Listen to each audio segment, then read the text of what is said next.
أنا نورة أبو العلا، عندي فاشن بلوج. ابتديته من كتر حبي للفاشن والسفر. طبعا بقى متابعة ابديتس للفاشن، بس برضو بنقي الحاجات اللي عجباني، بس مش ضروري ألبس أحدث حاجة في الموضة. دايما بحب أعمل ميكس ما بين أنواع الهدوم المختلفة. أنا زمان كنت بعمل شوبينج وبهتم بلبسي أنا، لكن دلوقتي بقيت ألبس بنتي شالة كمان معايا. أحلى حاجة لبس البنات بالنسبة لي. مهم جدا إني أحافظ على لبسي وشكله يبقى حلو على طول، والصراحة في الحتة دي أريل جل مريحني قوي. كل اللي بعمله بحطه في الغطا وبحطه مع الغسيل والموضوع ده.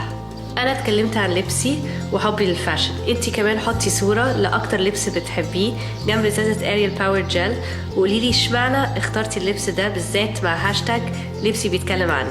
دي كانت قصة نورة أبو العلا مع لبسها، وزي ستات مصر هي متفقة إن أريل باور جل أفضل جل لإزالة البقع في غسلة واحدة.